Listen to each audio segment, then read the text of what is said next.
Bonjour, aujourd'hui je vous présente Mode Voice Commenting for Google Docs, qui est une autre extension à Google Chrome qui permet de commenter en version audio les travaux des élèves ainsi que différents documents.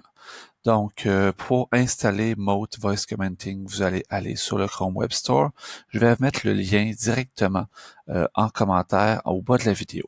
Donc, une fois que c'est fait, vous allez installer sur Chrome. Vous devez donner les autorisations nécessaires à Mode et il va s'installer ici dans un petit add-on sur votre navigateur Chrome. Bien entendu, on parle de la version ordinateur. Et si vous voulez avoir quelque chose de semi-équivalent, je vous le proposer dans un autre didacticiel qu'on pourrait utiliser par exemple sur un iPad dans Safari. Vous allez cliquer sur Mode pour voir les paramètres. Première des choses, vous devez activer ici pour activer l'extension et qu'elle apparaisse dans vos sites. Vous pouvez activer ou pas la transcription automatique en texte de vos mémos vocaux et vous devez sélectionner la langue. Dans ce cas-ci, j'ai sélectionné Français Canada. Une fois que ça c'est fait, vous allez première des choses, on va aller dans un document docs que je vais vous montrer qu'on peut tout simplement commenter même si ce n'est pas un travail d'élève. Par exemple, si c'est la cigale et la fourmi, et je remarque au départ que la bise, ça peut poser problème à certains, par exemple, élèves. Donc, par exemple, ici, je pourrais dire ajouter un mémo. Donc ici, une fois que j'ai surligné mon texte, je m'en vais sur le petit plus pour ajouter un commentaire, comme à l'habitude, et sera rajouté l'option Mode ici, ce qui me permet d'ajouter un commentaire audio d'une durée maximale de 90 secondes. Donc, on va faire le commentaire. Il serait pertinent ici d'ajouter une définition du mot « bise ». Je clique sur « Done » et j'attends que ça se crée. Et je vais cliquer sur « Commenter ». Donc, ici, il y a une transcription qui se fait. Il serait pertinent ici d'acheter une définition du mot « bise ». Donc, ici, « acheter », ce serait à éditer. Donc, on va changer pour « ajouter ».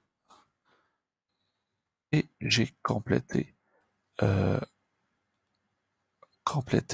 ma note Mode qui peut être relue, bien entendu. Donc, il peut être relu. Donc, ça, c'est pour un document Docs que je peux annoter quand je travaille avec des collègues, laisser des notes audio.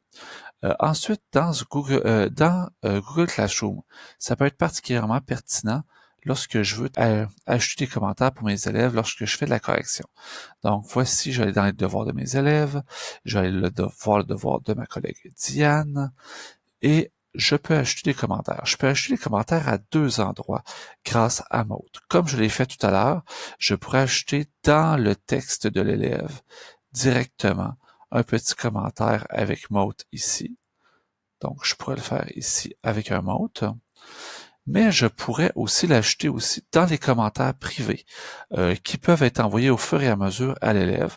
Donc, par exemple, ici, je peux dire donc, Diane, à ce que je vois, ton texte, c'est du gros n'importe quoi. Tu as tout simplement tapé n'importe quelle lettre de ton clavier. Et une fois que j'ai complété mon commentaire, je vais le publier. Je peux dire donc que Diane, à ce que je vois, ton texte, c'est du gros n'importe quoi. Et là, il est encore en train de transcrire. Tu as tout simplement et taper n'importe quelle lettre sur ton clavier. Et je peux le lire ici. Donc, voilà, la transcription, elle est sincèrement très efficace au niveau de Mode, donc ce qui permet de l'avoir en version écrite et ainsi que la version audio du commentaire. Donc, c'est ce qui termine ce petit didacticiel sur Mode. Je vous rappelle que il sera disponible dans les commentaires au bas de cette vidéo.